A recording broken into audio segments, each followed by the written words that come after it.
Le ministre des Enseignements secondaires, en collaboration avec le Minpostel, la CRTV, l'UNESCO et l'UNICEF, a développé une plateforme d'enseignement à distance pour les élèves du secondaire au Cameroun.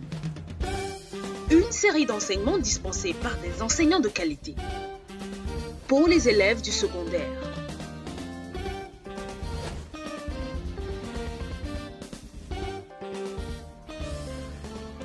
Apprendre n'a jamais été aussi simple avec l'enseignement à distance. Une initiative du ministère des Enseignements secondaires sous la supervision du professeur Pauline Nalovalionga en collaboration avec le ministre des Postes et Télécommunications, la CRTV, l'UNESCO et l'UNICEF. Nous introduisons l'enseignement à distance comme une autre méthode d'enseignement et d'apprentissage qui diffère du cadre de classe traditionnel auquel vous êtes tous habitués. Dans le mode d'enseignement à distance, vous n'êtes pas avec l'enseignant en personne, alors prenez votre temps, détendez-vous, écoutez l'enseignant, prenez des notes et visitez les liens suivants pour toute question ou réponse à vos préoccupations. Allez-y à votre rythme. Nalovalionga, ministre des Enseignements secondaires. Bonjour chers apprenants, je suis Madame Syria Bimé Christelle Sandra, professeure de lettres classiques. Nous poursuivons nos apprentissages en classe de terminale littéraire. Pour commencer, je te demande de prendre tes effets afin de mener à bien cette leçon. Prévois donc ton cahier de cours, ton cahier de brouillon, tes stylos. Tu peux également te servir de ta grammaire grecque ainsi que de ton dictionnaire. Notre leçon du jour s'inscrit dans la rubrique la grammaire grecque et s'intitule la subordonnée finale. Il s'agit dans notre leçon de reconnaître la subordonnée finale, de l'analyser en donnant ses caractéristiques et enfin de la traduire en français. Tu as compris ici qu'il s'agit des objectifs de cette leçon, c'est-à-dire ce que j'attends de toi à la fin de celle-ci. Quels sont les éléments qui te seront nécessaires pour que tu puisses mener à bien cette leçon? Je parle ici des ressources que tu as reçues et que tu devras convoquer pour pouvoir comprendre efficacement la leçon que nous sommes en train de faire. Il faudra pour cela que tu fasses appel à la notion de la phrase complexe en français, que tu fasses appel à la notion de l'analyse logique en français, que tu fasses également appel au complément circonstanciel de but en français et enfin, bien évidemment, vu que le but ultime, tu le sais, c'est la traduction, il faudra que tu convoques ici tes connaissances dans les techniques de la version grecque. Tu as remarqué qu'on va beaucoup partir du français, mais nous sommes en terminale, donc tu es en phase finale de ton apprentissage du secondaire. C'est normal qu'on convoque différentes ressources.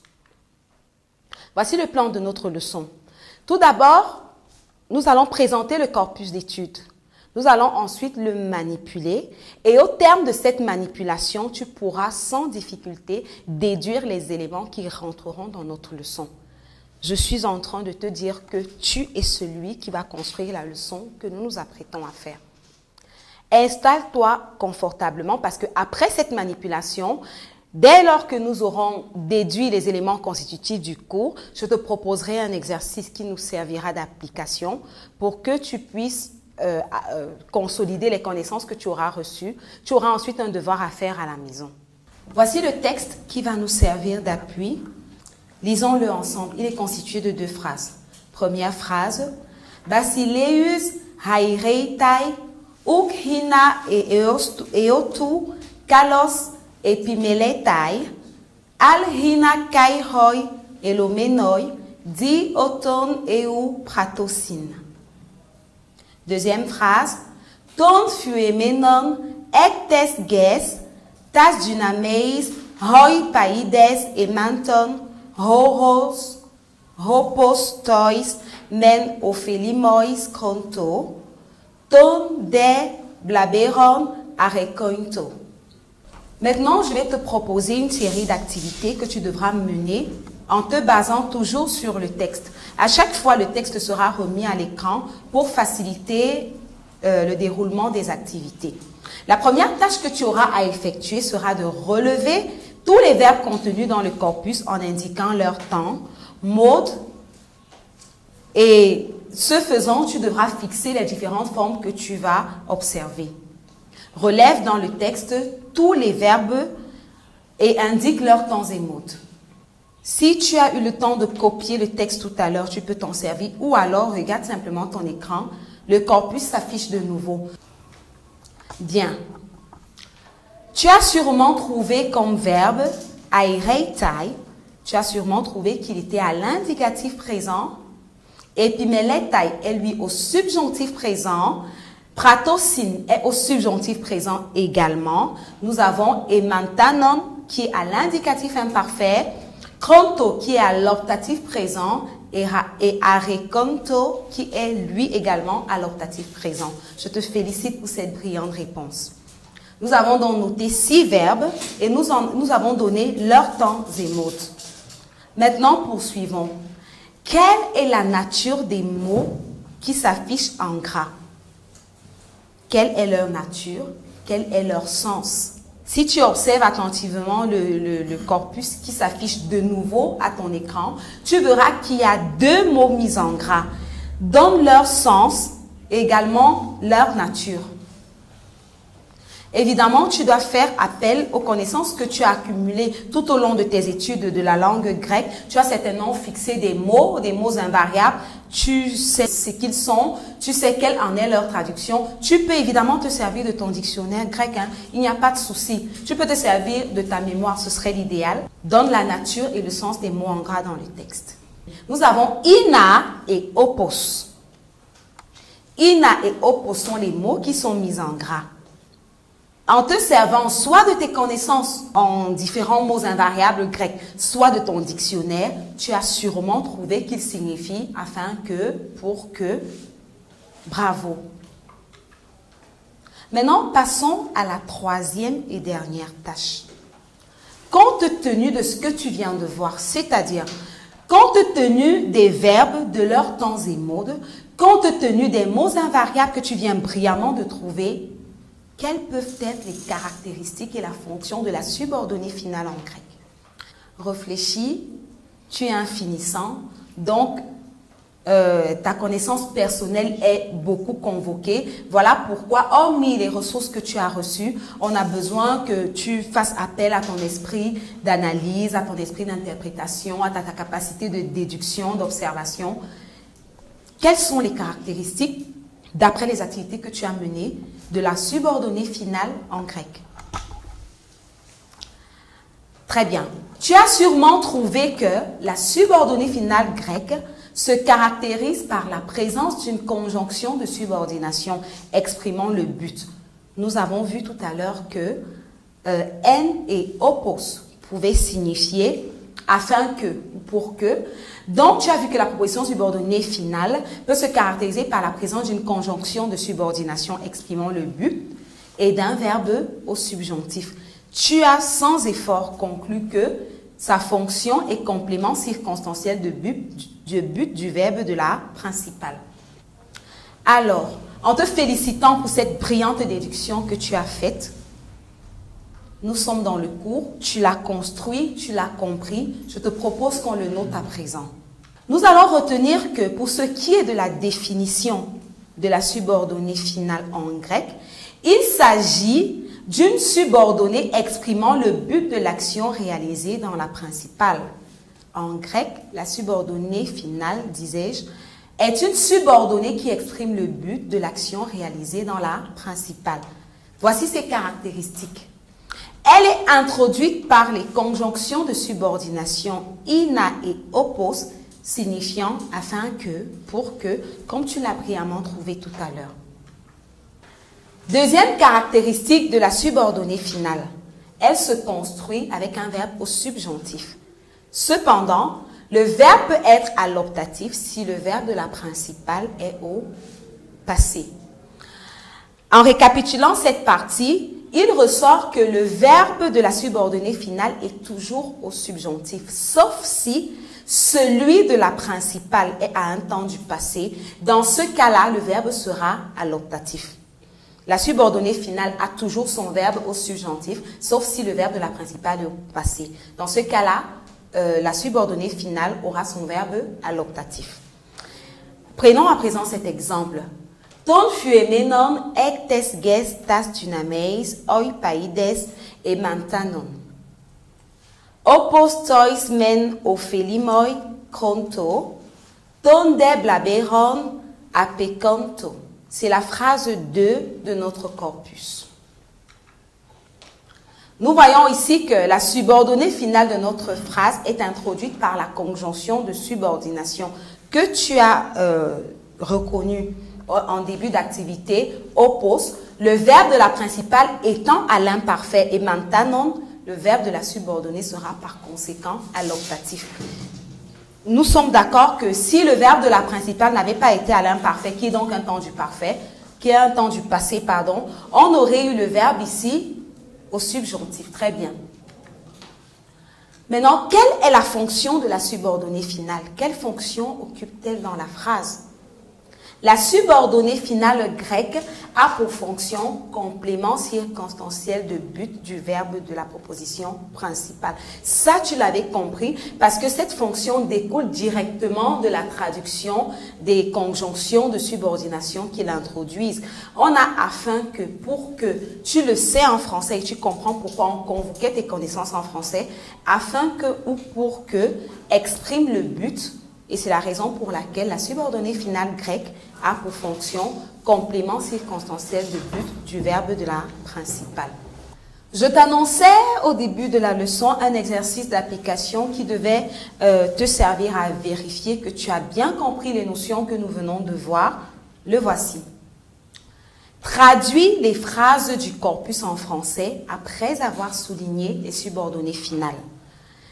Tu prendras dans les phrases du corpus, tu souligneras les subordonnées finales que tu reconnaîtras grâce aux mots qui les introduisent et tu devras les traduire en bon français. Le corpus s'affiche de nouveau à l'écran. Tu as 2 phrases à traduire et avant de les traduire, il faudra que tu soulignes la subordonnée finale, la proposition finale, que tu la soulignes dans les 2 phrases et que tu la traduises enfin. Sers-toi de ton cahier de brouillon. Tu ne peux pas le faire comme ça oralement. Sers-toi de ton cahier de brouillon, sers-toi de ton dictionnaire, il te sera nécessaire. Souligne la subordonnée finale et donne le sens de la phrase. Tu as quelques instants pour le faire. Évidemment, pour cela, il faudra que tu convoques la leçon. C'est un exercice d'application. Donc, tu as besoin de la leçon que nous sommes en train de voir pour le traiter. Tu as également besoin des prérequis que nous avons vus, c'est-à-dire des connaissances que tu as reçues avant et que tu devras également convoquer ici pour effectuer efficacement la traduction. Très bien. Voici les réponses que tu as certainement trouvées dans ton cahier. Pour la première phrase, Basileus airetai, ukhina eutu kalos epimeletai, alhina kai oi elomenoi, dioton eu pratosi.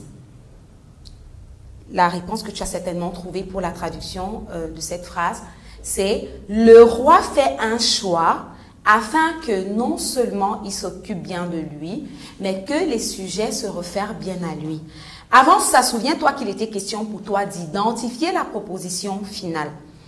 Un élément doit te guider ici, c'est la conjonction de subordination. Nous prendrons donc à partir de hina, hina eutu kalos epimeletai, al hina kai oi elomenoi di oton eu pratosin. Voilà la subordonnée finale. Le sens de la phrase, c'est donc le roi a fait un choix. Souviens-toi que nous avons dit que la subordonnée finale est complément circonstanciel de but. Il a fait un choix afin que, pour que, non seulement il s'occupe bien de lui, mais aussi que les sujets se réfèrent bien à lui. Je te félicite pour cette réponse. Nous passons à la deuxième phrase. La phrase à traduire était « Ton fuemenon ectes gestas dynamei, oi paides emantanon, opos tois men ophelimoi conto, ton deblaberon apecanto. » Il était question pour toi de souligner la subordonnée finale. Comme tout à l'heure, tu vas reconnaître la subordonnée finale grâce au mot qu'il introduit, grâce à la conjonction de subordination qu'il introduit et que tu as déjà relevé en activité, donc que tu connais parfaitement. La conjonction de subordination ici, c'est opos. La subordonnée finale sera donc opos tois me ophelimoi conto, ton deblaberon apecanto. La traduction, c'est « Les enfants apprenaient les vertus des plantes de la terre. Il faut que nous exprimions le but afin que les enfants apprenaient les vertus des plantes de la terre. » Voilà la proposition principale. Nous devons maintenant traduire la proposition subordonnée finale de manière à ce qu'elle exprime le but afin que d'une part, il se rende utile, d'autre part, qu'il s'éloigne des dangers. Je suis sûre que tu as brillamment trouvé cette réponse. Bravo. À présent, pour appliquer ce que tu auras bien compris maintenant et après révision, pour pouvoir t'exercer à la maison, pour pouvoir appliquer ces notions, je te propose un devoir à faire à la maison. Tu auras une phrase en fait qu'il faudra que tu traduises après avoir identifié la proposition finale. L'exercice que tu dois faire à la maison est semblable à celui que tu viens de faire en consolidation.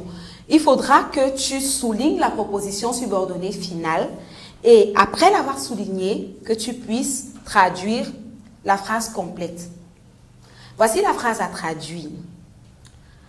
Apekeste ton alotrion, hin asphalesteron tus hoicus, tus humeterus oton kekteske.